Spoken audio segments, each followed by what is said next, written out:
Boa noite a você que acompanha a Canção Nova. Daqui a pouco estaremos com nossos convidados falando sobre o tema mais atual neste momento aqui no Além da Notícia, o debate sobre a vida. Porém, esta introdução que agora faço se torna necessária. Temos neste momento no Brasil um importante debate sobre a questão do aborto. Há, por um lado, uma verdadeira campanha empreendida por grupos pró-aborto, artistas, pela mídia e feministas que entendem representar as 100 milhões de mulheres do Brasil. A questão tem dois lados, ambos com argumentos de consciência, de crença pessoal, de natureza médica e, mais do que tudo, de entendimento sobre o que significa a vida humana. No caso específico em discussão, a questão a ser decidida é se deve haver um prazo para a mulher abortar ou se o aborto deve ser livre até os 9 meses, a hora do parto.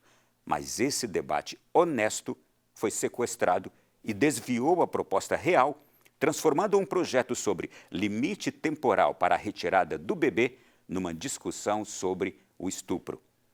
Não há na lei absolutamente nada que beneficie os estupradores. O que há é a punição para quem pratica um aborto a partir de 5 meses e 2 semanas de gravidez, por ser o momento em que o feto já está em condições de nascer.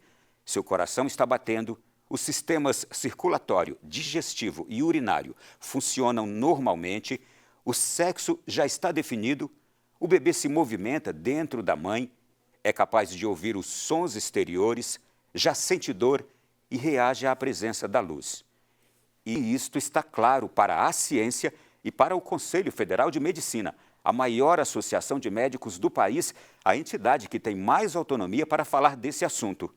Suprimir essa vida através de injeção letal no coração do feto é matar alguém, o que, segundo o Código Penal, é homicídio. A alegação de que a pena para a mãe que aborta será maior que a do estuprador ocorre porque o crime de homicídio já tem uma pena maior que a do estupro.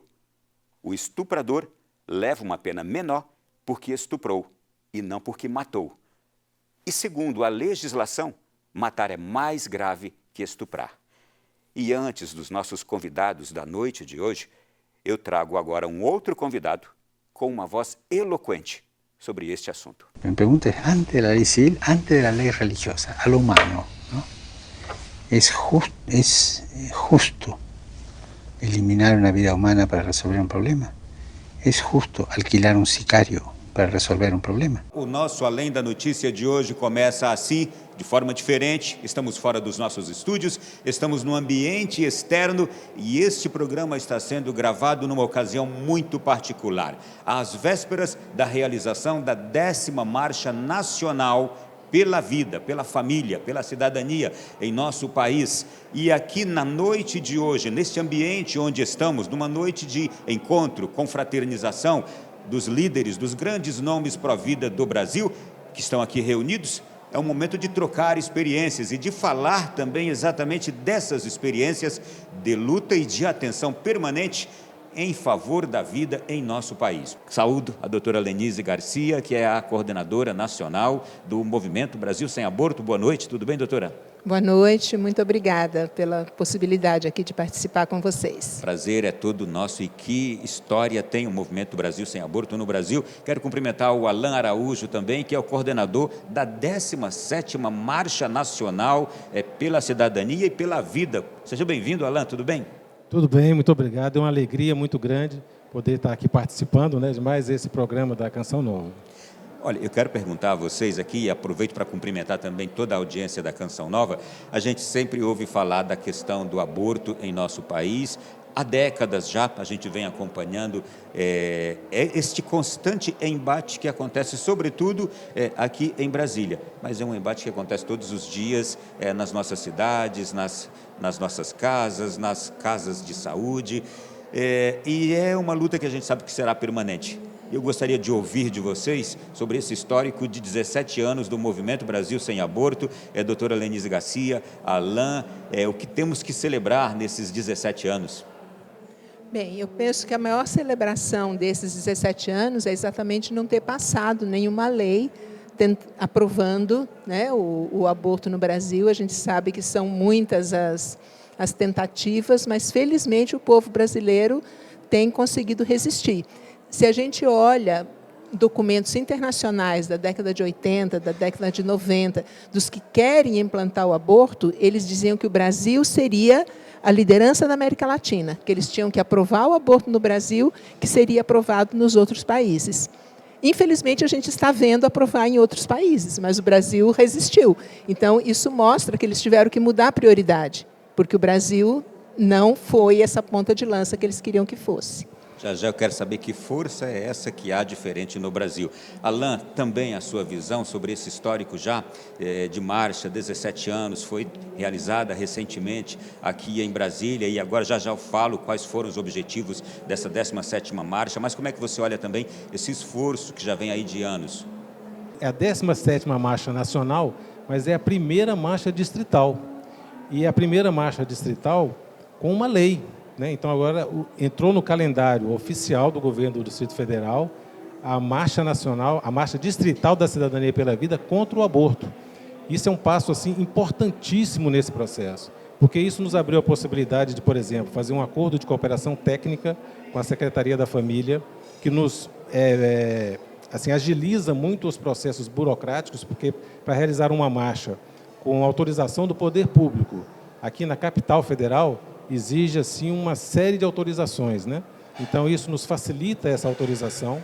Isso com certeza vai abrir muitas portas, como por exemplo tem facilitado o nosso acesso em palestras na defesa da vida contra o aborto em escolas públicas. Nós estamos atuando em escolas públicas de nível médio. Então eu acho assim, são questões pontuais que nós pretendemos, é claro, avançar também em outros estados, O Goiás também já conseguiu colocar no calendário oficial de Goiânia, a Marcha da Cidadania pela Vida contra o Aborto.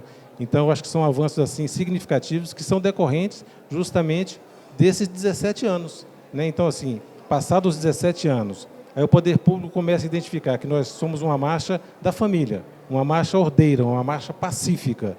Então, ele se sente à vontade para poder legalizar, implementar uma lei que nos possibilite maiores ações aqui no Distrito Federal. Eu não tenho dúvidas que a gente está sendo agora assistido por tanta gente, autoridades, representantes da população, eleitos. O que aconteceu aqui no Distrito Federal, se acaba de nos dizer também em Goiânia, é algo que é importante que aconteça em outras partes do Brasil, doutora Lenice? Comente, por favor, também essa informação importantíssima que o Alain acaba de nos trazer, porque eu estou vendo aqui realmente no folder deste ano, 17ª Marcha Nacional e primeira Marcha Distrital. Me chamou a atenção e eu ainda não havia despertado para essa grande conquista. E você pode observar que tem a logomarca da Secretaria da Família. Então, junto com a nossa logomarca, tem a logomarca da Secretaria da Família. Por favor, doutora Lenice. Sim, sem dúvida. Nós já temos tido marchas sendo realizadas no Rio de Janeiro, em São Paulo, em várias outras cidades, com a mesma pauta, a marcha pela vida contra o aborto, muitas vezes numa data fixa, ou, como é o caso aqui, é sempre a segunda terça-feira do mês de junho. Foi essa data que foi aprovada, porque é importante que a gente realize a marcha quando o Congresso está aqui presente. Então, por isso, a gente não tem um dia do mês fixo, mas o dia da semana, que é sempre na terça-feira, segunda terça-feira de junho, que se realiza a nossa marcha. Que outros estados possam aprovar também e que a população de outros estados também se mobilize para realizar a sua marcha pela vida.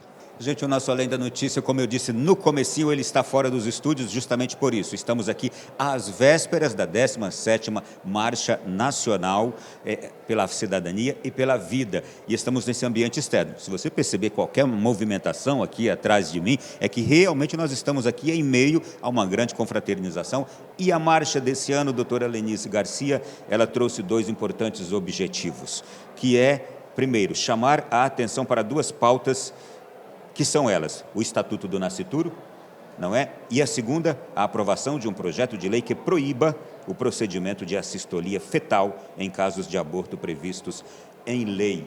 A senhora pode falar um pouquinho para nós sobre a importância desses 2 projetos?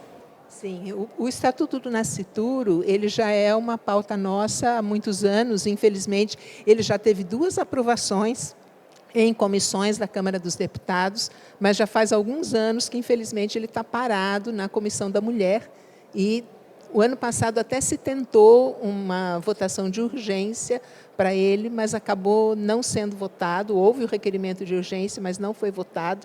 Então, ele está ainda agora um pouco nesse limbo, entre a Comissão da Mulher e com a possibilidade de se votar uma urgência, né? Mas o Estatuto do Nascituro é uma lei mais ampla, vamos dizer assim, que garante os direitos do nascituro. A gente tem o Estatuto da Criança e do Adolescente, do Idoso, até o Estatuto do Torcedor o Brasil tem. E não temos um estatuto para a criança que ainda não nasceu, né, que é exatamente o nascituro. Então, há muitos anos a gente apoia, né, esse projeto de lei.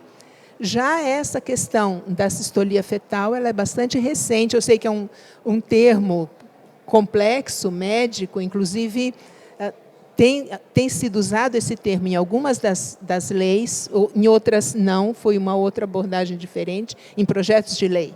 E para fazer esse procedimento, que na verdade nem se trata mais de um aborto, né, eu sempre faço a comparação com o que acontece quando é espontâneo, né? Até 22ª semana, mais ou menos, a gente tem um aborto espontâneo. Depois disso, a gente tem um parto prematuro.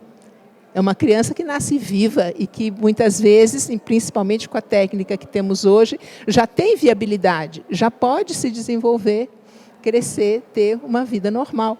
Então, nós estamos falando de um bebê.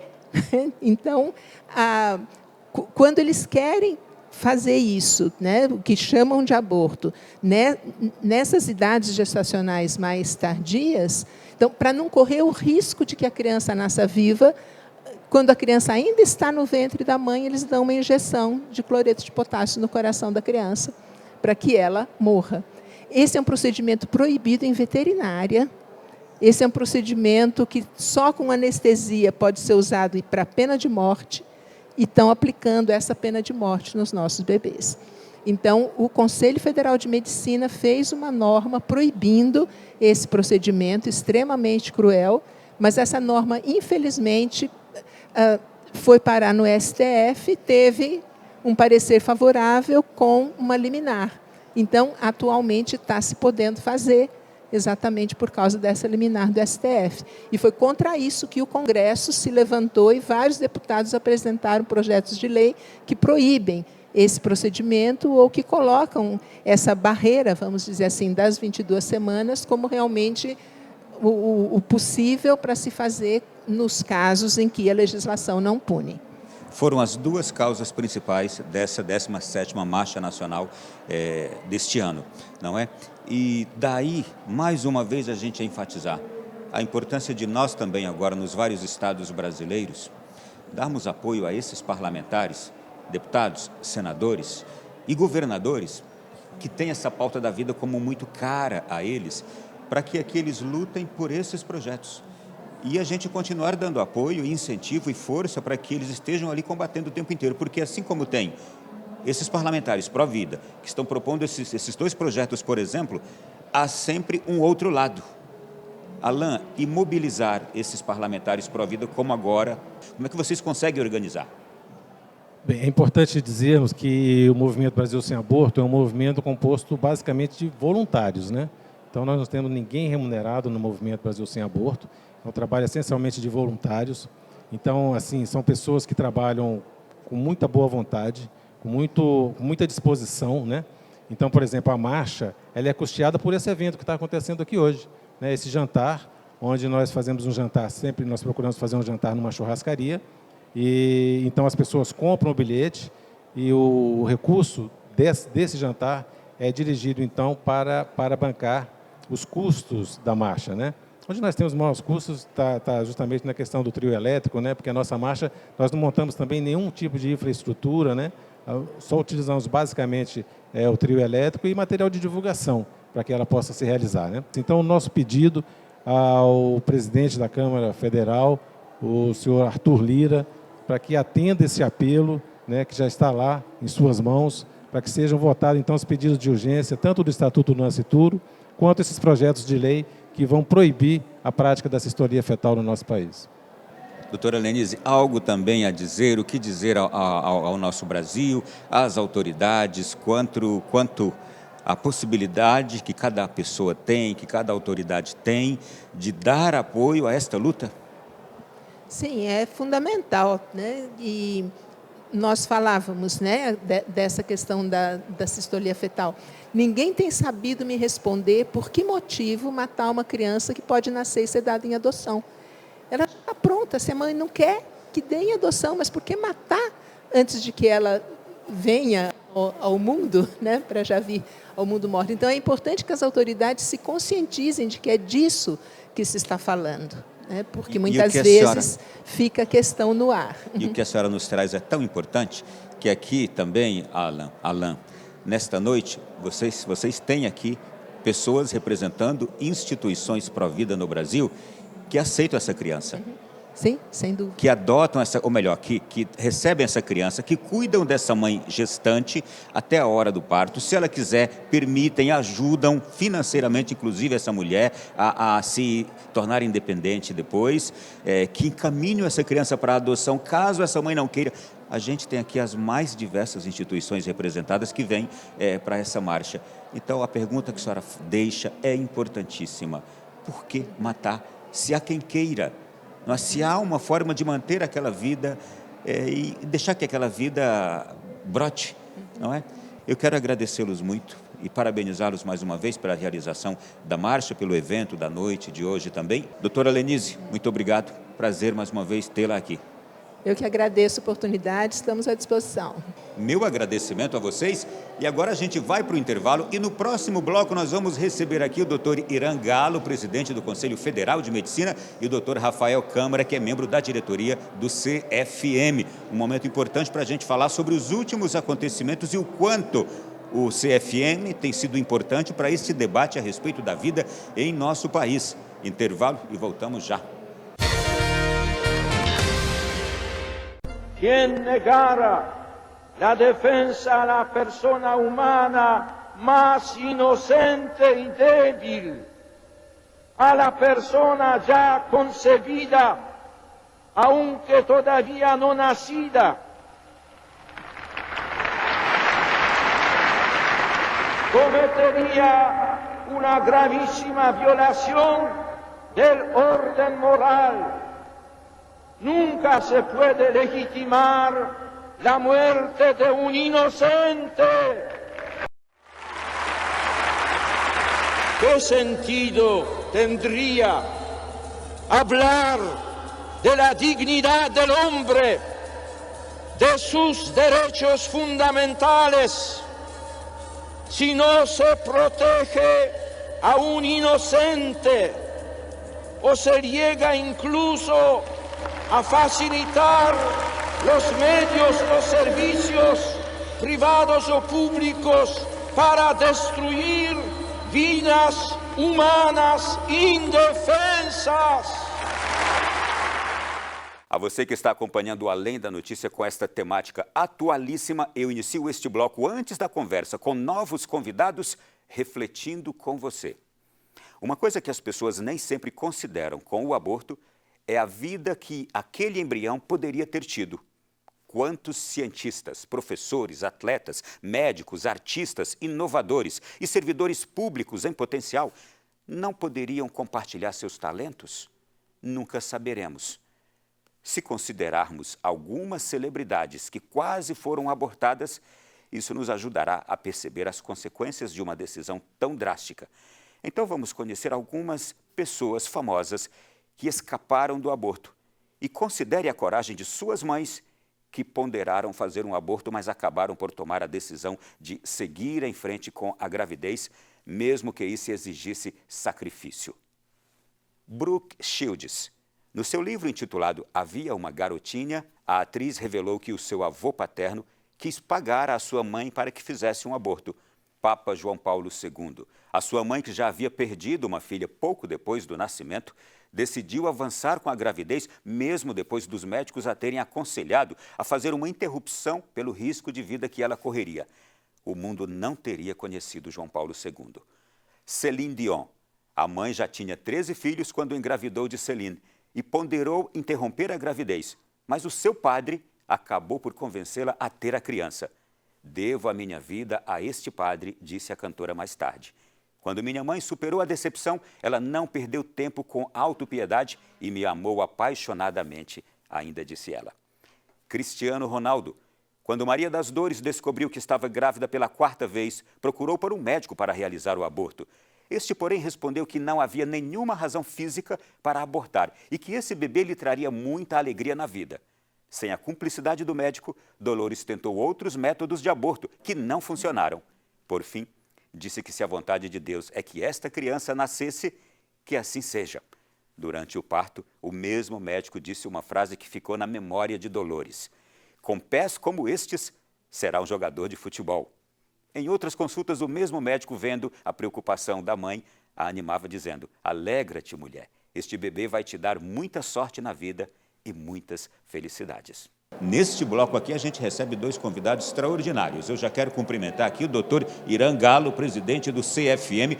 O CFM ficou muito conhecido e muito falado nesses últimos meses no Brasil, doutor Irã. Bem-vindo.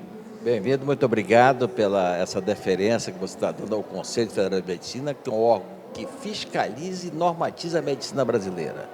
Esse é o nosso papel e, como tal, nós defendemos a vida, a família e a cidadania.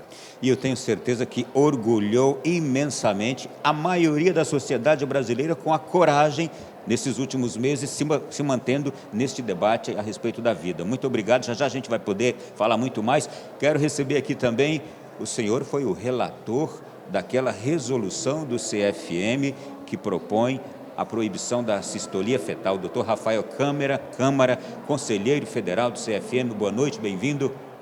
Boa noite, eu agradeço a oportunidade. É importante a gente sempre ter espaço para mostrar e explicar a nossa resolução, que muitas vezes a forma de combatê-la é por meio de mentiras, de fake news. Então a gente está aqui para explicar que a nossa resolução, ela simplesmente, como o doutor Irã já falou, é função do CFM normatizar na medicina o que é ético e o que não é ético, e nós consideramos que um ato de tortura, de matar bebê de 8, 9 meses, por meio de um método cruel, que é proibido até para a eutanásia de animais e para a pena de morte de criminosos de crimes gravíssimos, nós não consideramos ético utilizar isso na medicina e consideramos que isso tem que sair de qualquer ato médico. Foi isso que o CFM fez, usou do seu poder que a lei lhe dá de proibir um método bárbaro, cruel e tortura.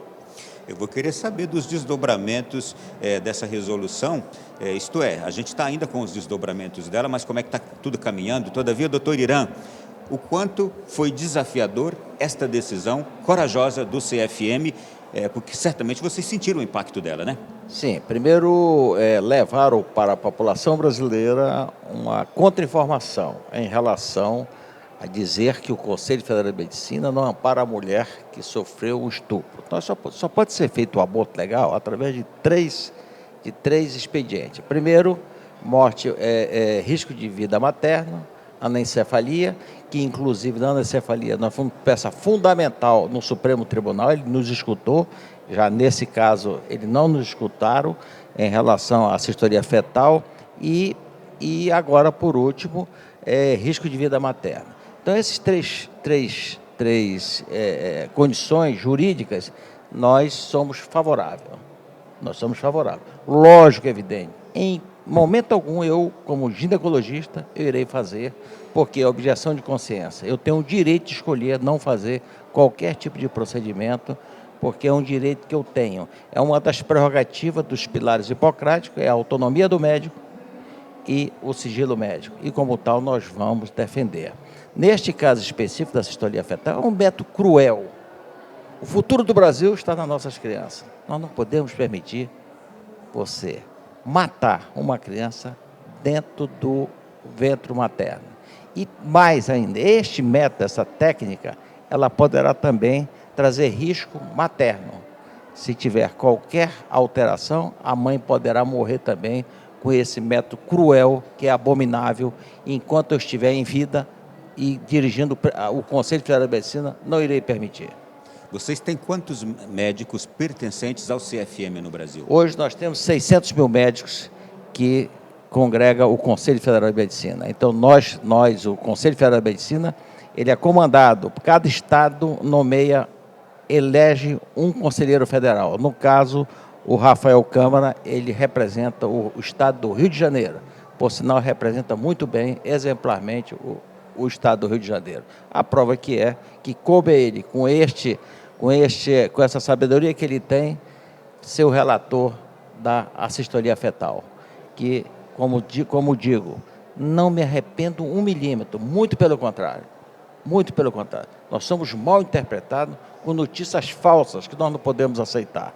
Portanto, o Conselho Federal de Medicina defende a vida, defende a família e defende a cidadania. É isso que eu ia tocar agora. Vocês sofreram uma grande pressão, o senhor particularmente, eu imagino também, por causa dessa desinformação. Como é que foi lidar com isso? Eu tenho Deus no coração. Quem tem Deus no coração é protegido. Eu não vou me ajoelhar para ameaças. Sofro ameaça, minha mulher às vezes fica preocupada. Fui até aconselhado não ficar em ambientes públicos, porque eu poderia ser agredido. Mas eu não estou me importando com isso. Eu estou importando com o futuro das nossas crianças. O futuro do nosso país são as nossas crianças. E nós não podemos aceitar um método tão cruel que estão querendo empregar para os nossos fetos. Dr. Rafael Câmara, pressão também é a palavra que o senhor poderia utilizar. O senhor passou também por isso ao abraçar essa causa e não largá-la, essa resolução do CFM, e a desinformação foi a pior inimiga? Não, com certeza. Como o doutor Irã falou, a gente está acostumado com isso. Desde 2018, quando eu falei na DPF 442, Supremo Tribunal Federal, que a CLAC, grande parte era do PSOL, o pessoal me xingando. Eu fui tão xingado que a ministra Rosa Weber, na época, teve que parar a minha fala, porque me falaram um palavrão tão pesado. Recentemente, eu estive na CPI agora, da Câmara de Vereadores de São Paulo, uma pessoa me atacou, imitando o mico-leão dourado, foi presa. Então, a gente está acostumado com isso. Agora, a gente sabe, eu, doutor Irã e todos os conselheiros, é que mais de 80% da população brasileira é a favor da vida. Só que é uma minoria, uma maioria silenciosa, né? E o outro lado, ele tem que grite, mas nós não estamos preocupados com isso. O tamanho do nosso cargo exige não ser covarde e exige a gente partir para cima deles. Em relação à desinformação, foi imediato, foi sair a resolução e a grande mídia começar a fazer artigos editoriais, artigos de opinião, mentindo, dizendo que nós tínhamos proibido o aborto, entre aspas, legal. Nós não fizemos isso. A única coisa que nós fizemos foi a proibição de um método cruel que nós consideramos antiético. Na verdade, aquela mulher, a partir de 22 semanas, que quiser interromper sua gravidez advinda de um estupro, ela tem todo o direito de interromper. Só não mate o bebê antes. E isso a mídia não fala. A mídia não fala porque sabe que se ela explicar como é que é o método, como que é a resolução, 99% da população brasileira vai ser a nosso favor. Mas, como sempre, mentem, desinformam, e aí isso levou ao cabo e ao término a essa decisão inicial do ministro Alexandre de Moraes suspendendo a nossa resolução, mas quando foi levado já para o plenário, imediatamente já estava a nosso favor, porque teve um empate, o ministro Nunes Marques já pediu para levar para o plenário físico, muito provavelmente o voto deles vai ser a nosso favor, né? E no plenário físico, a gente lá vai ter muito mais oportunidade de fazer um debate qualificado e convencer os 6 ministros. A gente acha que a gente tem uma chance, de qualquer forma, já estão baseados, isso é importante, baseado na nossa resolução, pelo debate que a nossa resolução provocou. Então, tanto eu, quanto o doutor Irã, quanto todos os conselheiros do CFM, nós vamos levar isso para a nossa vida toda. Sinceramente, se isso for aprovado pela gente, eu já considero minha função social para o mundo já feita já, não preciso de mais nada. Vocês se surpreenderam ao perceber que a grande parte da sociedade brasileira desconhecia, primeiro, o termo assistolia fetal e o método assistolia fetal? Sim, a maioria da população brasileira não conhece. Eu tenho 50 anos, não não sabia disso. Eu desconhecia, quando eu vi, fiquei horrorizado. E olha, quiçá eu vou até mais longe. Até o Supremo Tribunal, ele confundiu a técnica achando que nós estávamos proibindo de a mulher ter o direito no estupro, utilizar da lei para o aborto. Até o Supremo Tribunal. Por isso nós fizemos um memorial e fomos entregar no Supremo Tribunal, justamente para que tome conhecimento que a técnica é uma coisa cruel, é uma crueldade sem precedente. É um ser vivo que está lá. Ele está pronto para nascer e morre, quer matar no ventre da mãe. Isso nós não vamos permitir, nós não vamos aceitar. Enquanto nós tivermos voz, nós vamos defender as nossas crianças brasileiras. Doutor Rafael, eu tenho a impressão de que qualquer pessoa que assista o procedimento, ou ela muda de convicção na hora, sendo honesta, ou senão, eu já usei o termo, não é humano alguém que observa aquilo e continua permitindo e pensando igual. Primeiro, até respondendo a sua primeira pergunta, a situação é tão alucinada, que o doutor Irã, ginecologista, ele sabe, mas a maioria dos conselheiros federais desconheciam o que era o método. Eu tive que explicar para os conselheiros federais e aí sim a gente conseguiu aprovar. Então, muito mais que 99% da população brasileira desconhecia, mas pior, continua desconhecendo o método, por causa da desinformação da mídia. Então, o que a gente tem feito é aproveitar esses espaços que vocês nos dão. Recentemente, a Folha de São Paulo me deu um artigo de opinião, eu expliquei lá, consegui explicar, e eu estou tendo que escalar, porque só explicar, falar ou mostrar desenho não adianta tanto. Eu já estou tendo que mostrar vídeos mesmo do procedimento. Quando a gente mostra o vídeo do procedimento, aí é o que o senhor falou. 99,9%, não, isso aí eu não defendo. Mesmo sendo abortista, mesmo sendo a favor da descriminalização total do aborto, mas as pessoas falam, bebê de 8, 9 meses, aí é um pouco cruel. Quem vê o procedimento, vê um médico do lado de fora da barriga, com agulha gigantesca, tentando, às vezes por horas, tentando acertar num bebê, se debatendo o coração dele, para injetar um líquido, que pode ser vários, cloreto de potássio, lidocaína e outros, e aí quando acerta, vê aquele bebê sofrendo, e de repente o coraçãozinho parando de bater. Não é à toa que pouquíssimos lugares no Brasil fazem. Mesmo os médicos que fazem o aborto, nesses casos eles falam, eu não vou fazer. E acabam indo para 2 ou 3 lugares no Brasil. É perceptível já a mudança de pensamento quanto à sistolia no ambiente que os senhores frequentam, para além do ambiente médico, mas no ambiente social que os senhores frequentam, no contato com políticos que os senhores têm, já é perceptível essa mudança de concepção a respeito do procedimento? Sim, na véspera de nós votarmos a resolução, compareceram quase 30 deputados federais e uns 6 senadores no Conselho Federal de Medicina, clamando para que nós aprovássemos essa resolução. E é óbvio que a contra-informação é que é o grande problema, né? É o que fizeram aquelas pessoas que não defendem a vida, eles estão levando contra-informação e isso nós vamos combater.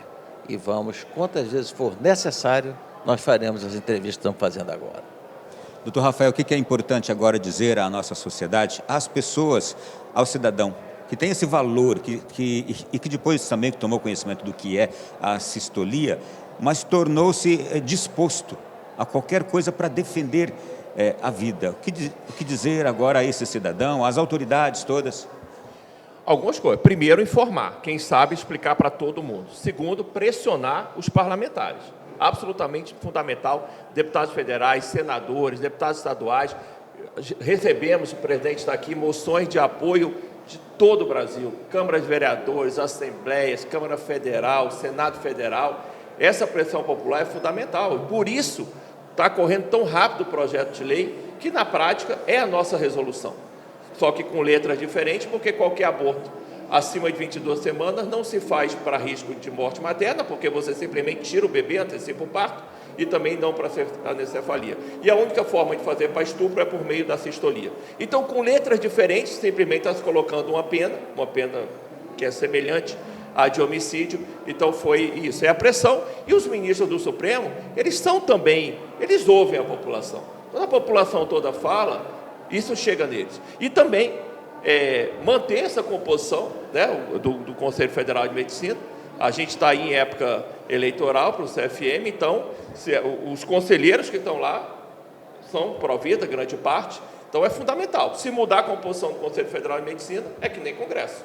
As leis podem cair, podem voltar. Então, essa composição foi a que tornou a resolução possível. Se mudar a composição, a resolução pode ser revogada pela plenária a qualquer momento. Para concluir nossa conversa aqui, eu já estou imensamente grato pela atenção de vocês. Uma opinião, se quiserem dar, tá? Se não comprometer a vida de vocês. Mas esse embate, ele é muito mais político do que racional, não é? Não tenho dúvida disso aí. Pessoas que são desprovidas. Eu até digo o seguinte, você até mais enfático, QI de ameba, quando a pessoa defende feticídio. Me desculpe, eu respeito os posicionamentos, mas eu estou preparando para o diálogo. Agora, com violência não se resolve nada. Só se resolve com diálogo, com Deus no coração e defender a vida, a família, que é, acima de tudo, a nossa existência. Se eu não tivesse uma família, eu não estaria aqui hoje na presidência do Conselho Federal de Medicina. Portanto, a população brasileira pode acreditar na gente. Nós vamos deixar um legado, sim. Vamos defender a vida. E por isso que eu parabenizo o relator desta resolução, o doutor Rafael Câmara, que defende com maestria essa técnica que não seja executada, essa técnica cruel que é a sistolia fetal. Doutor Rafael, a gente é vítima de uma política cruel, né? Não, com certeza. Essa pergunta que o senhor fez, ela é perfeita. É só o senhor ver quem são as pessoas que sempre vão lá no Supremo pedindo a revogação. São os partidos de sempre, a gente já sabe quais são, os deputados de sempre. Quando instados a explicar por que são contra a resolução, eles fogem, eles vêm com aquela conversa, que geralmente são crianças, são menores de idade, que não descobrem a gravidez. Vamos parar de conversa, tem nada a ver. Ninguém descobre gravidez com 22 semanas, é muito raro. É tão raro que aparece no jornal quando se descobre a gravidez mais para o final. Isso não justifica, não existe isso. Eles começam a inventar que no estado tal alguém não conseguiu. É sempre com mentiras, sempre as mesmas pessoas não entram no debate qualificado, não querem. Na audiência pública que teve na Câmara não apareceu nenhum deputado contrário à resolução.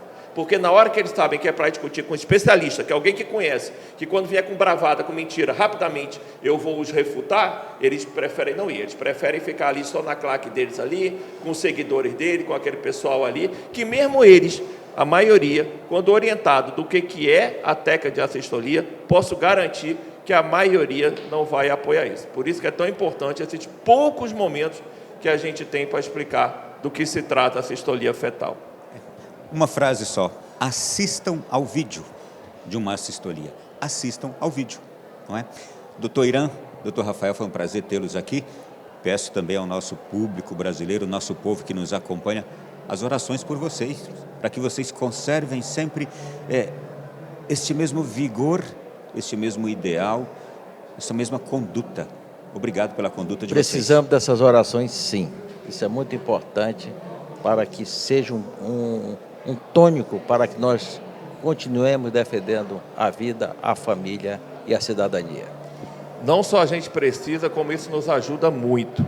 Muitas vezes a gente pensa em desistir, nem eu nem ele a gente precisa ficar apanhando, sendo chegado em qualquer lugar. Não somos políticos, nunca nos candidatamos a nenhum cargo eletivo. A gente faz isso por missão. Quando a gente chega aqui nesse evento e vê tanta gente vindo falar com a gente, algumas pessoas emocionadas, algumas pessoas a gente nota que aquilo ali vem do fundo do coração, faz valer a pena. Se não tivesse feedback, a força para seguir em frente, aguentar tanta pancada, inclusive pancadas judiciais. Eu sou alvo de 3 ADPFs por defender isso. Uma da época do Ministério da Saúde, pela nota técnica que eu já proibi a assistolia. Agora a DPF com o ministro Alexandre de Moraes, que não precisa contar o histórico do que tem feito. Então, assim, é complicado. A gente precisa desse apoio para seguir em frente, para ter força para lutar pelos bebês do Brasil. Doutor Rafael Câmara, conselheiro do CFM, doutor Irã, presidente do CFM, muito obrigado, prazer tê-los aqui. E até a próxima, se Deus quiser. Você que está nos acompanhando neste Além da Notícia especial de hoje, daqui a pouquinho, no próximo bloco, outros convidados, homens e mulheres defensores da vida em nosso país, mostrando o que estão fazendo para defender a vida. Intervalo e voltamos já. La scienza oggi è qualsiasi libro di embriologia, quelli che studiano i nostri studenti di medicina, qualsiasi ti dice che a 30 giorni del concepimento c'è il DNA la stesura già di tutti gli organi, no? Io mi domando, è lecito, è giusto fare fuori una vita umana per risolvere un problema? È una vita umana. Questo è scienza. Entonces, la domanda morale, è giusto fare fuori una vita umana per risolvere un problema? Anzi, è giusto affittare un sicario per risolvere un problema? Estamos de volta aqui no Além da Notícia desta noite e no início de cada bloco estou aproveitando para trazer alguns relatos antes dos nossos convidados de fatos reais que nos ajudam a refletir. Trago agora aqui histórias, por exemplo, do ator Jack Nicholson. Aos 17 anos, sua mãe, apesar de pressionada pelos colegas a abortar, deu à luz um bebê, a quem chamou de Jack. Ela deixou o filho com seus pais e o menino cresceu acreditando que os avós eram seus pais e que June, sua mãe, era sua irmã. Somente após a morte da mãe, Jack Nicholson descobriu a própria história. Se minha mãe e meus avós tivessem menos caráter, eu nunca teria chegado a viver. Eles me deram o presente da vida, disse o ator. Cher. A mãe chegou a entrar na clínica para fazer o aborto, mas reconsiderou e saiu de lá correndo. Steve Jobs. Imagine o mundo tecnológico sem um Mac, um iPhone, um iPad. Se Johann Schilber, com então 22 anos, tivesse desistido de levar a gestação a termo, a tecnologia não seria como conhecemos hoje. Johann, mãe biológica de Steve Jobs, engravidou do namorado e decidiu colocar o bebê para a adoção. Jobs, em entrevista, declarou ser agradecido por não ter terminado em um aborto. Roberto Bolanhos, conhecido no Brasil como Chaves e Chapolin, quando sua mãe estava grávida, sofreu um acidente em que quase morreu. Os médicos então recomendaram que ela abortasse. Abortar? Eu? Jamais, respondeu a mãe. Ela defendeu a minha vida, disse ele. É graças a ela que eu estou aqui, relatou o Chaves. E agora, neste bloco, eu quero aqui cumprimentar e agradecer. Primeiro eu cumprimento, parabenizo, mas agradeço pelo trabalho de vocês no Congresso Nacional, no Parlamento Brasileiro, em defesa da vida. Senador Eduardo Girão, seja bem-vindo, boa noite. É meu vizinho de Piauí, Ceará, seja bem-vindo. Está tendo até uma confusão na justiça aí, mas tomara que tudo termine em paz, bem, né? A gente se dá bem, né? Vai se dar bem. Bem-vindo. Obrigado. Deputada Bia Kicis, prazer tê-la aqui também. Muito obrigado. Muito obrigada. Para mim é um prazer enorme estar aqui falando para esse público, que com certeza é um público pró-vida, que está na mesma batalha da gente. A gente está nesse jantar de apoio ao Movimento Brasil Sem Aborto. O programa está sendo gravado às vésperas da marcha, mas uma marcha que já tem 17 anos. A falar em marcha, senador, o senhor conhece muito bem as marchas, a do Brasil, mas conhece a dos Estados Unidos, de outros lugares, e que nos contagiou essa americana, não foi? Exatamente, Ronaldo. Essa marcha pela vida que acontece nos Estados Unidos, que eu fui com a Bia lá, outros parlamentares, jornalistas brasileiros, é uma inspiração, porque nós tivemos a reversão da lei do aborto nos Estados Unidos graças à mobilização cada vez maior. E é o que a gente vê no Brasil. A gente vê o Brasil como um símbolo internacional pró-vida, que não legalizou o aborto, enquanto o mundo está começando a repensar esse assunto e proibir o aborto, a gente manteve proibido graças à união de católicos, de espíritas, de evangélicos, de parlamentares históricos, que aí, se eu for falar, eu vou cometer injustiça, mas nós temos aí dezenas, centenas de parlamentares, tanto na Câmara dos Deputados como no Senado, que foram baluartes de segurar essas pontas, e a cada dia que passa, a ciência mostra que a gente está certo, que o Brasil está certo, e que a gente possa evitar as grandes injustiças que estão acontecendo agora, que é a sistolia fetal, né, que nem animais, isso é totalmente inadmissível, e estão fazendo, com a decisão do ministro, está aberta uma porta aí para que crianças sejam torturadas ali na véspera do nascimento. E nós também estamos fazendo ações, tanto lá na Câmara como no Senado, né, de debates públicos, de audiências, de sessões temáticas, e que você está tudo aí no YouTube para assistir depois. Deputada Bia, enquanto o senador falava, eu acompanhei o nascimento da marcha Há décadas que eu acompanho essa luta do parlamento brasileiro em defesa da vida, grandes nomes. Antes que os senhores chegassem ao parlamento, grandes nomes passaram por ali e mantiveram o Brasil pró-vida. Que Brasil é este que não aceita a cultura da morte? Essa cultura da morte, ela se espalhou não só pelo Brasil, mas pelo mundo. A gente vive um mundo globalista, marxista, que busca exatamente ofender a vida o tempo inteiro, né? E tentando impingir essa cultura da morte, fazendo na cabeça das crianças, aquelas que têm a sorte ainda de nascer, não é?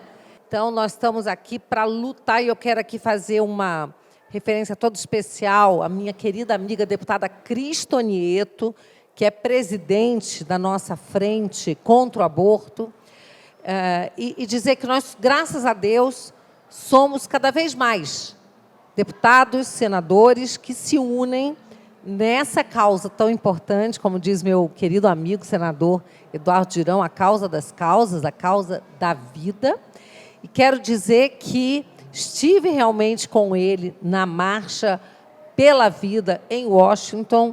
Foi uma experiência que me marcou profundamente.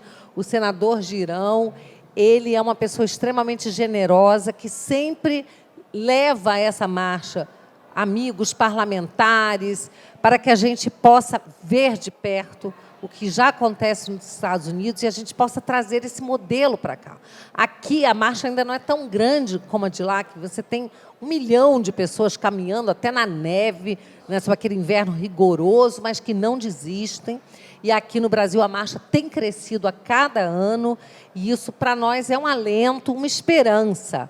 Nós sabemos que quando a gente tem fé, a esperança ela nunca se acaba. E aqui eu quero fazer uma ressalva. Contamina essa cultura da morte no mundo, contamina. Mas aqui no Brasil ela não tem conseguido atingir o seu objetivo. Como é que vocês, pró-vida, no Congresso Nacional, se articulam? Como é que vocês se ajudam ali para evitar que esta contaminação externa e negativa e ruim chegue aqui ao nosso país? Nós já temos, graças a movimentos como o Brasil Sem Aborto, que eu tive a bênção de participar ali do embrião, lá atrás, marchas, graças a marchas como essa, seminários, palestras, audiências públicas. O brasileiro hoje tem consciência, é impressionante. Até o pessoal da esquerda já jogou a toalha com relação a entender que 85% dos brasileiros, no mínimo, segundo todas as pesquisas de opinião, é pró-vida, é contra a legalização do aborto. Então, isso é uma conquista sua que está nos assistindo. Porque você vai na internet, coloca a sua opinião, virou. Né? Eu acho que isso aí teve um papel muito grande de parlamentares como a Bia, como a Carla Zambelli, né, a Cris Tonieto. Aí eu vou começar a cometer injustiça aqui já, tá vendo? Mas a gente enche o coração de gratidão, né, porque as pessoas tiveram a coragem de se posicionar. Antes tinha uma matéria no grande veículo de comunicação, que eu não vou falar o nome, nesses grandes. Tinha uma matéria e aí tinha 100 comentários. Isso há 10, 15 anos atrás. Olha só a virada. Desses 100 comentários, 95 era desse jeito que eu acompanhava, eu como ativista. 95 era isso mesmo, tem que legalizar. Isso hoje em dia você está ali 60 pró-vida, 70 de comentários, porque você sabe que a maioria fica calada, né? Mas a gente conseguiu essa virada, e aí quando o bem chega, como você falou, o mal contamina, o bem contagia. Né? Então essas pessoas hoje estão muito estimuladas. Eu quero aproveitar a Canção Nova, que é uma parceira da primeira hora, né? O programa Além da Notícia, que eu já participei algumas vezes. A deputada já esteve lá comigo também. Deputada também. Eu quero lhe fazer um convite, Ronaldo, para você.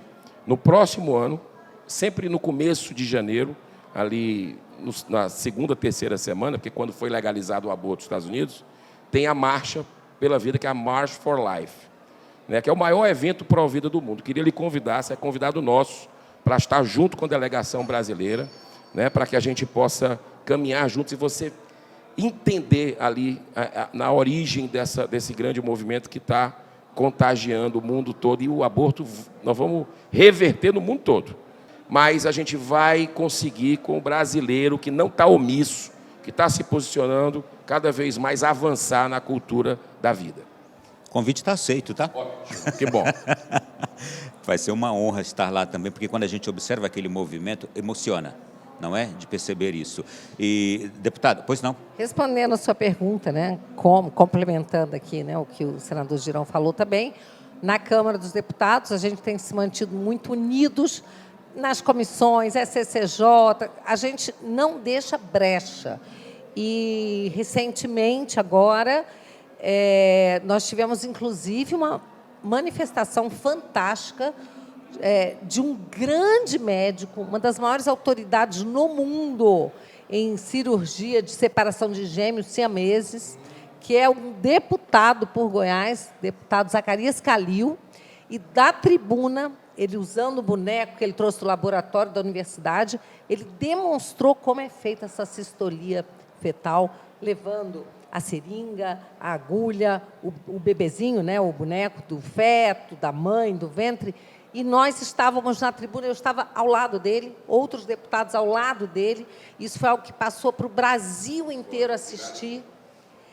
E a gente percebeu que os deputados da esquerda, inclusive do partido que entrou no Supremo, pedindo para derrubar a resolução do CFM que proibiu a cistolia fetal, eles viravam de costas, eles não tinham nem coragem de olhar para a tribuna. Mas foi algo muito impactante. E isso foi muito bom, porque fez com que muitos que estavam um pouco desatentos, inconscientes, percebessem a gravidade dessa situação. Então, são muitas batalhas. Nós vamos lutando cada uma delas, sabendo que nós estamos cumprindo uma missão, porque nós representamos o povo brasileiro, essa grande parcela do povo brasileiro que é cristã, que acredita em Deus, né? Que acredita em Jesus Cristo, que acredita na vida. Então, essa é a nossa missão. E nós não podemos esmorecer de forma alguma, porque nós não é cada um de nós individualmente, nós representamos a grande maioria do povo brasileiro e nós estamos fazendo uma missão, cumprindo uma missão que é sagrada e que carrega, né, a força de Deus, da bondade de Deus, da misericórdia de Deus. E nós queremos que essa misericórdia ela alcance a cada criança no ventre da mãe que precisa ser salva. Se você me permite... Claro, claro. Essa imagem, eu estava ali, só que tinha uma reunião que eu tinha aqui sobre o assunto, mas viralizou. Tá? Se você puder depois colocar esse trecho, porque às vezes a gente precisa desenhar. Né? Sabe aquela materialização do bebezinho? Aquele bebezinho de 11 semanas de gestação, né? Que tem o fígado formado, os rins. Aquilo ali ajudou muito a despertar o brasileiro a avançar no percentual pró-vida. As máscaras estão caindo, né? A hipocrisia dessas pessoas, mas o brasileiro unido, com a verdade, de forma pacífica, ordeira, respeitosa, voltando às ruas. Voltando às ruas. Tem uma coisa que político, não é, Bia? Se tem uma coisa que político respeita, a gente sabe disso, é um povo organizado que sabe se manifestar. E o aborto, essa coisa contra o aborto, foi a primeira manifestação que a gente teve depois do que aconteceu em 8 de janeiro, e isso mostra a coragem do povo brasileiro, e nós vamos conseguir grandes vitórias nessa guerra espiritual, porque a gente não está em guerra com os homens, a gente está numa guerra espiritual que precisa de oração de todos, por isso que o sol está abrindo, mas precisa também de ação. Eu preciso fazer uma questão aqui para ambos. Recentemente a gente teve uma missa celebrada no Congresso Nacional, e uma grande missa, com uma autoridade aqui de Brasília celebrando, presidindo. Foi convocada pelo Movimento Pró-Vida, pela Frente Parlamentar Católica, e estavam lá, lotado, acho que o Salão Negro da Câmara, se não me engano, e chegou próximo a mim um casal, e esse casal disse assim: por que aqui só tem político de direita? Eu falei: olha, a missa e o Congresso Nacional são abertos a todos, e eu tenho a impressão de que todos são convidados.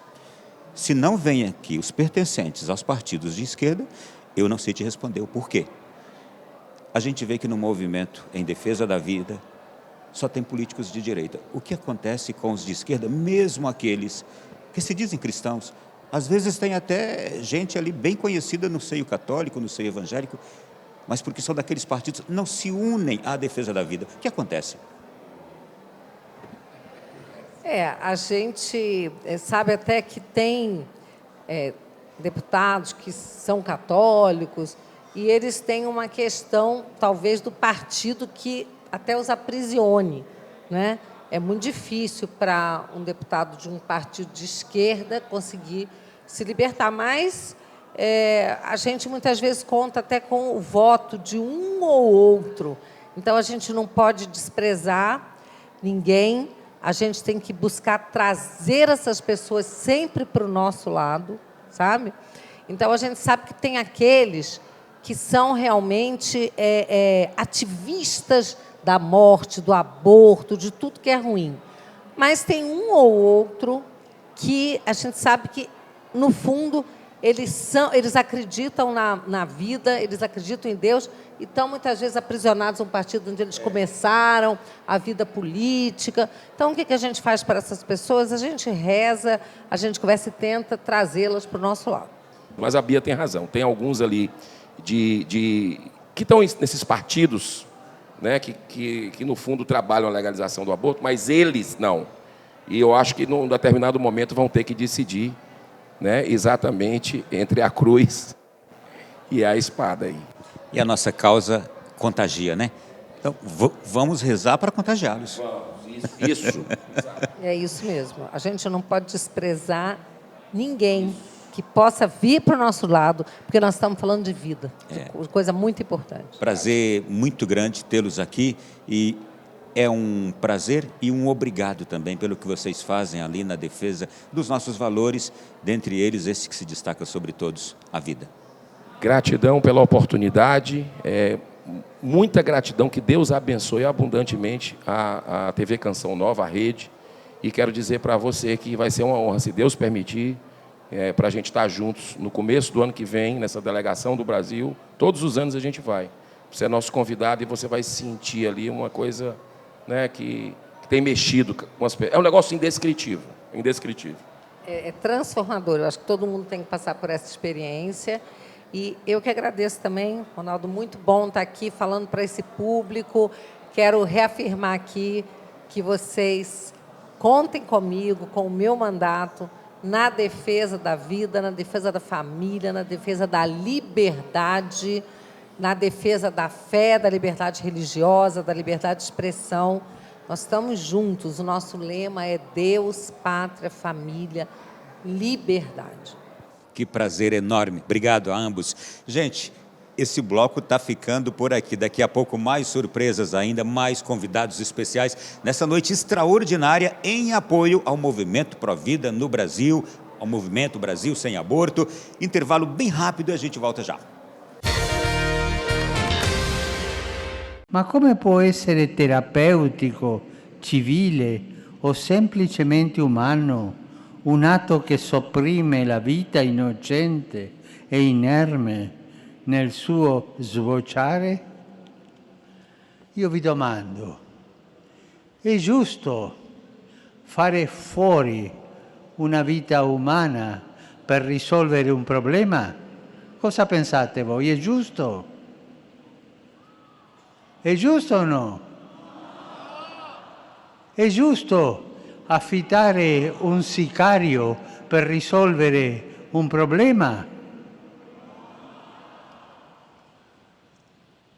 Non si può, non è giusto fare fuori un essere umano, benché piccolo, per risolvere un problema. È come affittare un sicario per risolvere un problema. Neste Além da Notícia da noite de hoje, o tema envolve-nos a todos no Brasil, sobretudo nessas últimas 2 semanas. Estamos falando sobre o aborto. E antes dos nossos convidados, estou trazendo aqui alguns relatos históricos importantes para a nossa reflexão. Vamos conhecer agora a vida de Andrea Bocelli. Quando sua mãe estava grávida, foi hospitalizada com apendicite. Em função do tratamento, os médicos a aconselharam a abortar porque o bebê poderia nascer com deficiências. Mesmo assim, a jovem mãe se recusou e deu à luz a Andrea Bocelli, que nasceu com uma das mais emocionantes vozes de todos os tempos. Tim Tebow, a mãe do jogador de futebol americano, sofria de desinteria amebiana. Necessitando de medicação forte, sua saúde piorou quando ela descobriu que estava grávida. Os médicos consideravam a gravidez um tipo de tumor que precisava ser removido. A senhora Pam Tebow recusou. Ela recorreu à oração e o resultado foi um bebê saudável que divertiu milhões de fãs com sua incrível carreira no futebol americano. Ludwig van Beethoven. Vou trazer um fato real. Um professor, desejando mostrar aos alunos como é falha a lógica humana, propôs o seguinte caso. Baseado nas circunstâncias que mencionarei a seguir, que conselho vocês dariam a uma certa senhora, grávida do 5º filho, o marido sofrendo de sífilis e ela de tuberculose? Seu primeiro filho nasceu cego, o segundo morreu, o terceiro nasceu surdo e o quarto é tuberculoso. Ela está pensando seriamente em abortar a 5ª gravidez. Que caminho vocês aconselhariam a esta senhora? Os alunos pensaram e, diante das circunstâncias, sugeriram que o aborto seria aconselhável para que não nascesse mais um filho defeituoso. O professor, então, lhes respondeu: se vocês disseram sim à ideia do aborto, acabaram de matar o grande compositor Ludwig van Beethoven. E nesta noite a gente encontra aqui as forças pró-vida do nosso Brasil. E por falar nisso agora, nesse último bloco, gente, olha que prazer eu tenho de receber aqui Zezé Luz, cantora, presidente da Rede Colaborativa em Defesa da Vida e da Família. Você anda muito por esse Brasil salvando crianças, não é, Zezé? Deus seja louvado, né? Somos essa voz que clama, a gente precisa ser voz e vez das crianças, né, Ronaldo? Precisamos salvar os jornalistas do futuro, né, meu irmão? Então, a nossa luta é realmente um embate. A gente está vivendo um tempo bem difícil no Brasil. Uma alegria estar aqui com vocês, com toda a Canção Nova. Quem olha para ela não sabe as lutas que ela trava diariamente. Davi Calazans, também da mesma rede colaborativa em defesa da vida, lá do estado de Sergipe? Isso mesmo, estado de Sergipe, nosso Nordeste, aqui bem representado, graças a Deus, e é um povo que defende a vida, é um povo que defende a família. Estamos juntos nessa rede, né, Zezé, há muitos anos, fazendo esse trabalho em defesa da vida em todo o Brasil, especialmente lá no estado de Sergipe. O que é? Apresenta para a gente a Rede Colaborativa em Defesa da Vida. Então, a Rede Nacional em Defesa da Vida e da Família é o nosso nome de estatuto. E a Rede Colaborativa Brasil, ela vem a ser o mesmo modelo de trabalho que nasceu no Chile, em 1984, que é a Rede Colaborativa no Chile, que congrega todas as associações que trabalham na promoção e dignidade da pessoa humana, desde a concepção até a morte natural. Então, no Chile, a Rede Colaborativa se tornou uma política pública de Estado. É o que a gente sonha para o nosso país, que a gente possa, através das políticas públicas, também promover. A Rede Colaborativa, no seu trabalho diário, que é o de acolhimento e aconselhamento às mulheres em situação de risco de aborto ou vulnerabilidade social. Então, nós acolhemos essas mulheres em crise para que elas tenham a perspectiva de que aquele momento vai passar, de que aquela criança não é o problema, de que aquilo que ela está buscando como falsa solução, e é uma falsa solução, né, quando elas buscam ceifar a vida dos seus filhos, a gente entra com todo esse amparato, essa rede de pessoas de boa vontade, de pessoas do bem, de voluntários no Brasil inteiro, para dizer: você não precisa matar o seu filho, você não precisa matar o seu filho, nós vamos te ajudar e vamos com você até o fim. E esse fim dura 15, 16, 17, 18 anos, né? Essa frase, nós vamos te ajudar, muda tudo, né? Completamente, porque ela não se sente mais sozinha. E aí ela percebe nessa rede de apoio exatamente aquilo que, ao escutar, porque a gente precisa exercer a escuta, precisa saber por que aquela mulher está naquele momento de crise. Se ela foi abandonada, se ela foi traída, se ela está buscando, se ela tem planejamento. Às vezes a gente atende algumas jovens, estão no meio acadêmico, estão estudando, os pais financiam os seus estudos, elas vêm para a cidade grande, acabam se relacionando, às vezes os pais nem têm conhecimento de uma relação sexual ativa, enfim. E aí aquela gravidez vem de forma inesperada. A gente atende essa jovem e diz: você não está sozinho, se você precisar, a gente vai lá na sua cidade, na casa da sua família, e a gente vai abraçar, e a gente vai chegar para os teus pais, dizer que uma nova vida nasce, né? Eu sempre lembro daquela frase da Ana Paula do vôlei, né? que o pai falou para ela, a vida está batendo na minha porta. Se a vida está batendo, deixa que ela entre. Então, o bebê já está ali, a criança já foi concebida. Então, vamos acolher essa criança. Então, não há dificuldade financeira, não há dificuldade, qualquer que seja a situação, risco, a gente tem uma equipe médica, a gente tem equipe multidisciplinar, a gente tem desde o pediatra ao psiquiatra, se for necessário. Mesmo que vocês não estejam presentes ali, naquele local, geograficamente presentes, vocês chegam lá. Não é isso, Davi? Com certeza, com certeza. Diversas ações nós já tivemos ajudando outros estados, né? O estado de Alagoas, lá vizinho, e outros lugares. Zezé muitas vezes aciona a gente, nós estamos precisando de ajuda assim, assim, assim, assado, em tal estado, alguém pode nos ajudar? E a gente faz uma ajuda ou por telefone, ou através de médico, da rede dos médicos que nós conhecemos em todo o Brasil. A gente dá ajuda advocatícia, caso seja necessário algum tipo de processo, ajuda médica de amparo e auxílio àquela mãe naquele momento difícil que ela está passando, e muitas vezes aquelas mães que estão em caráter de vulnerabilidade, que não conseguem, até o próprio enxoval. A gente ajuda, a gente se mobiliza para poder a gente assistir o máximo possível aquelas mulheres que mais necessitam e garanta o nascimento com vida e que essa criança possa realmente ter a graça de enxergar esse mundo maravilhoso que nós vivemos. Há quanto tempo vocês fazem isso, Zezé? Então, na rede colaborativa no centro, eu estou, na verdade, no Movimento Pro Vida desde que passei por um processo de conversão, né? Minha história já é conhecida, aliás, a Canção Nova foi que primeiramente... Mas conta rapidinho a sua história, vai. Em 2012, no PHN, eu dei meu testemunho. Eu era cantora de banda secular no Nordeste. Eu sofri um sequestro, seguido de um estupro. E a partir dessa experiência traumática, eu me descobri grávida, né? Sim. E aí, com 2 meses, cerca de 2 meses e meio, eu passei por um aborto provocado. E esse aborto me trouxe sequelas, consequências fisiológicas, psicológicas. Eu larguei tudo, eu abandonei toda a minha vida, meu trabalho, minha banda, meus amigos, e vim para o Rio de Janeiro sequelada por essa dor. Passado uma década de depressão, muito incisiva, tentativa de suicídio, alcoolismo, eu me encontrei, né, no processo de crisma, já na segunda cirurgia que eu estava fazendo, como consequência daquela prática que descobri na parede do meu abdômen, que existia células embrionárias de 10 anos atrás, que aquilo que estava crescendo não era um tumor, mas era algo que ainda estava, que me machucaram quando fizeram o procedimento, né? Quando passei por essa prática terrível do aborto. Então, essas consequências me fizeram buscar esse caminho de volta, porque eu não tinha saída. Ou eu me arrependia e buscava essa reconciliação com Deus, com o meu bebê e com a minha própria história, ou eu não estaria mais aqui falando com você. Então, foi baseado nessa experiência traumática que nasceu o meu trabalho da defesa da vida dentro da Arquidiocese do Rio de Janeiro, através da Comissão Arquidiocesana. E, a partir daí, eu comecei a dizer assim, a partir de hoje eu vou salvar vidas. Eu preciso que as mulheres entendam e compreendam o que é as sequelas dessa prática, para que elas possam experienciar, para que elas possam viver, para que elas possam não passar pelo que eu passei. E a partir desse processo do crisma, do processo das comissões, desse trabalho extraordinário que a Igreja Católica tem, que apresenta como proposta para que a gente, depois dessa experiência espiritual, a gente servir ao próximo, né? E foi nesse serviço, nessa caminhada, que Deus foi me propiciando o caminho de cura.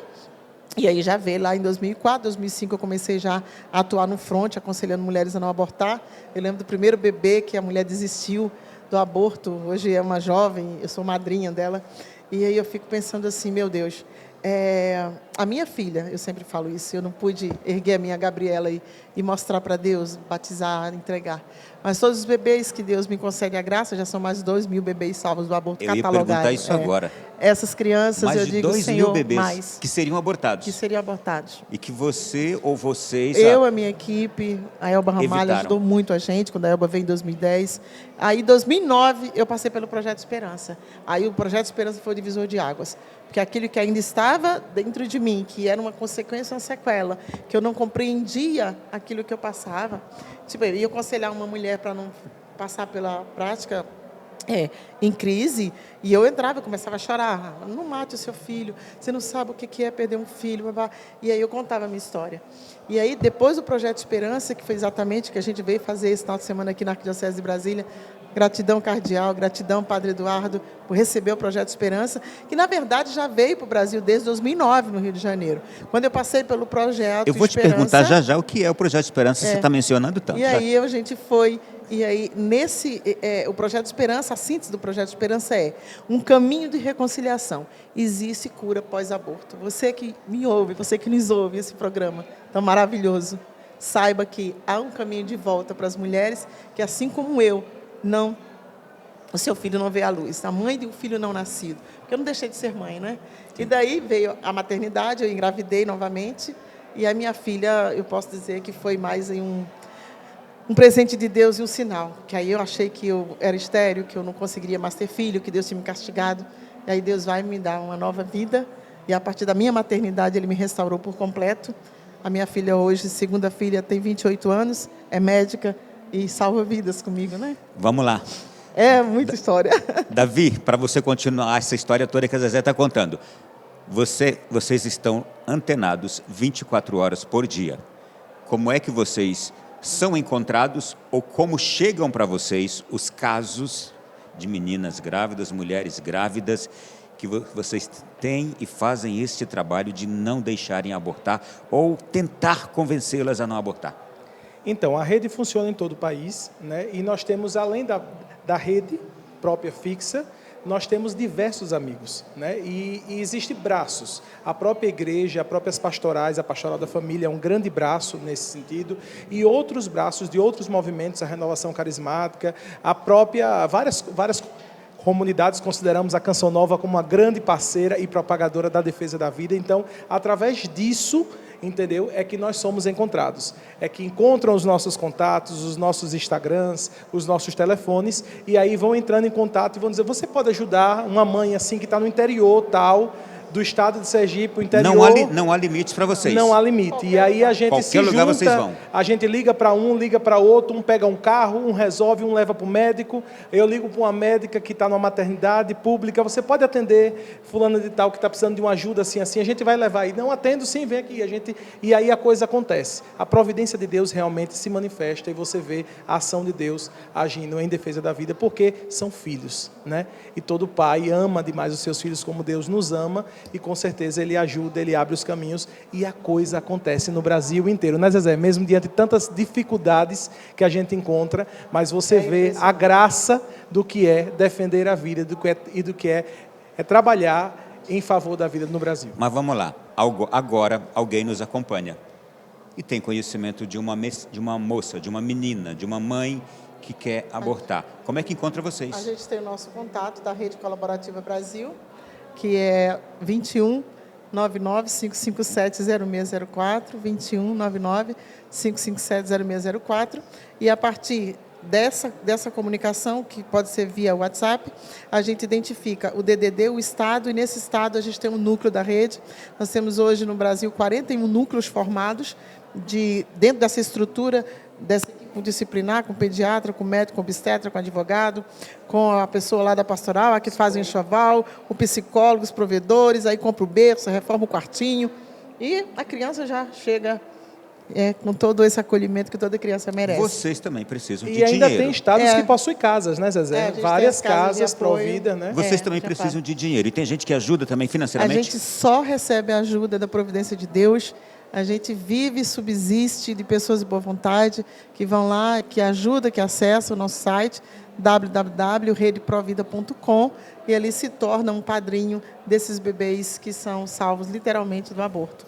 E essa ajuda que a gente recebe, e Deus é tão providente, Ronaldo, que em plena pandemia nós conseguimos um edifício no Rio de Janeiro. Então, nós temos um prédio de 4 andares no Rio, no centro do Rio, e lá a gente tem as oficinas de capacitação, o aconselhamento psicológico, a ultrassonografia. A gente tem exatamente um centro de apoio, como é a Rede Colaborativa no Chile, só que lá financiado pelo Estado e aqui financiado por pessoas de boa vontade. Esperamos que um dia nós possamos ter todo esse trabalho multiplicado nos mais de 5 mil municípios do Brasil, com a verba pública, com o dinheiro dos nossos impostos, investidos para o acolhimento e o amparo da mulher gestante. Porque o que as mulheres precisam é de acolhimento, é de amparo, é de sustento, é de alimento, é de um aconselhamento, é de um abraço, é de um colo. elas não precisam serem machucadas na sua alma, como eu fui. Porque se alguém lá atrás, Ronaldo, efetivamente tivesse falado para mim, não mate o seu filho, você pode encaminhar para adoção. Olha, o que tem dentro da sua barriga é uma criança, não é um amontoado de células, é uma pessoa. Eu te ajudo. Eu te ajudo, eu teria desistido, certamente. Recentemente a gente teve um seminário aqui em Brasília, você estava presente, não é? E a gente viu ali a grande inspiração de Deus, de movimentos pró-vida no Brasil, instituições as mais diversas, sendo uma resposta para qualquer situação de uma gravidez indesejada. Não existe nenhum caso para alguém dizer assim, não tem solução para mim, eu preciso abortar, eu tenho que abortar. Todos os casos existem ajudas. É um verdadeiro milagre. Formas diversas de ajudar essa pessoa, não é? Existe. Existe, sabe, o que a Canção Nova tem contribuído muito nos últimos anos, pelo menos nos últimos 20 anos, essa comunicação estendida sobre essas temáticas, o seu programa, sobretudo, os especialistas em bioética. Eu não esqueço, hoje tem o Padre Eduardo Petras já participou do seu programa, a gente está já, né, quase se aposentando, não. Enfim, a gente está só começando, né, o nosso apostolado, mas eu agradeço muito à TV Canção Nova, porque a minha vida pastoral teve um start assim, exponencial depois do programa do PHN, depois que eu dei meu testemunho. E foi a primeira TV que eu falei na íntegra, depois de quase 7 anos de apostolado. Ninguém sabia da minha história, porque era muito difícil falar que eu tinha passado pelo aborto. É muito difícil para as mulheres assumirem isso, né? Mas eu te digo que é libertador quando você encontra esse caminho de volta. A minha filha é a pedra fundamental do meu apostolado, né? A minha Gabriela, ela tem o seu valor. A vida dela tem que valer a pena e vale todos os dias, quando eu respiro, quando eu acordo e digo, Senhor, eis-me aqui. O sacrifício da Gabriela está salvando milhares de outras crianças, né? Mas vamos lá, tem uma novidade agora. Grande novidade. Que é o Memorial da Criança Não Nascida. Pois é, olha que bênção. Então, quando eu conheci o projeto lá em 2009, eu conheci aquela estátua do artista eslovaco, o Martin Hudcek. É uma imagem que tem a mulher, é uma estátua, ela está ajoelhada de pedra, e aquele bebê totalmente transparente da alma inocente. A gente está vendo agora, a gente está vendo aqui na tela agora. Que coisa mais linda, é linda essa imagem. Então, essa imagem eu me senti, a Zezé, eu era aquela pessoa, eu sou essa mulher, né? E talvez você se encontre também nessa imagem hoje. E aí me impactou. Fazendo o apostolado, o tempo passou e aquele desejo do nosso coração. E tudo aquilo que você pede a Deus, uma hora Ele realiza, porque é Ele, o plano é dele. Converso com um empresário, a doutora Claudinha, que é nossa vice-presidente, que é médica. Eu a convidei para vir para o Provida e sempre falei, ela também viajou em alguns países, conheceu alguns memoriais. E aí, quando eu falei com ela, me apresentou o empresário. Eu falei, achei que eu ia ganhar uma estátua. Ele doou 3 estátuas. Então, Brasília foi inaugurado ontem, sobre a bênção do nosso cardeal, Dom Paulo César Costa. Você está falando ontem porque esse programa foi gravado semana passada, tá? Tá. Então, no último mês, nós lançamos, aqui em Brasília, o Memorial dos Não Nascidos, Mãe da Divina Misericórdia. Que tamanho ele tem?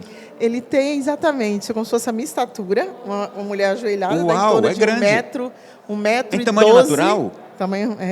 quase tamanho real, né, de uma mulher de estatura média, e uma criança mais ou menos com a idade assim, dá 1 metro, um pouquinho maiorzinho, porque ela estende a mão sobre a cabeça da mãe, que ela está curvada, né? Sim. Ela está naquela posição de arrependimento, de pedido de perdão. E aí aquela criança vem, estende a mão e toca ali aquela cabeça daquela mãe, perdoando. Já eu quero fazer uma pergunta importantíssima, mas brevemente. Existem quantos no Brasil até agora? Nós temos, de memoriais oficiais, só 3 memoriais. 2 memoriais já no Brasil, que veio da Eslováquia. Esse que foi instalado aqui em Brasília veio da Eslováquia, diretamente do país, do escultor. E aí a gente vai receber um 3º memorial, que eu estou sonhando em a gente, se Deus quiser, conseguir colocar ele no estado de São Paulo. No estado de São Paulo. Então já tem Rio de Janeiro. Rio de Janeiro é Brasília. Memorial dos Não Nascidos, Santa Diana Beretta Mola, em honra à nossa intercessora dos Não Nascidos. Aqui em Brasília ficou na paróquia da Divina Misericórdia, Providência de Deus, na Asa Norte. Foi lançado, né, oficialmente, juntamente com a estátua, que é o memorial dos não nascidos, o apostolado. Então, a gente vai atender e cuidar das mulheres que, por algum motivo, tenham passado pela perda de um filho não nascido, e ali ela vai tem um velódromo, tem uma cruz, todo um caminho de reconciliação. A gente vai com esse amor misericordioso do Pai, um seu coração aberto com seu sangue e sua água. Ele vai purificando, ele vai restaurando, ele vai reconstruindo. E uma mulher, quando ela passa pelo Projeto Esperança, Ronaldo, é libertador. Porque ela é como se ela começasse a vislumbrar, era como se ela começasse a viver uma nova vida, numa outra perspectiva. O meu filho está em Deus, eu estou em paz e agora eu vou servir para que outras pessoas não passem pelo que eu passei. Essa é a proposta do projeto, reconciliar essa mulher ferida na alma com o filho que é eterno, a alma é eterna. O bebê existe em Deus e ela não está mais sozinha, ela vai ter uma lembrança e o seu filho vai estar na glória de Deus. E aí, ela vai ter todos os motivos do mundo para buscar o céu, né? Porque o que mais eu desejo na minha vida é um dia encontrar com a minha filha no céu. Obrigado. Parabéns pelo trabalho Nós de vocês. Nós que agradecemos. Monsenhor Jonas, minha gratidão é eterna. Tá aí. Obrigado, Davi. Obrigado, Zezé. Gente, foi especial. Foi extraordinário. Foi fora dos estúdios. Foi por ocasião desta grande manifestação nacional que aconteceu aqui em Brasília, a Marcha Nacional em Defesa da Vida, num momento importantíssimo do nosso Brasil, que a gente vê as forças pró-vida se unindo ao Congresso Nacional também, aos políticos pró-vida no Congresso Nacional, para que a gente mantenha o Brasil intocável na defesa da vida. É isto, manter o Brasil intocável. E as nossas orações, você de casa, por isto também. E os nossos votos nas próximas eleições e na próxima eleição, os nossos votos também, pensando sempre e escolhendo sempre homens e mulheres com o coração assim, ó, com o coração pró-vida. Não brinque com isso, não é? Grande abraço a todos, até semana que vem, se Deus quiser, no novo Além da Notícia. Boa noite.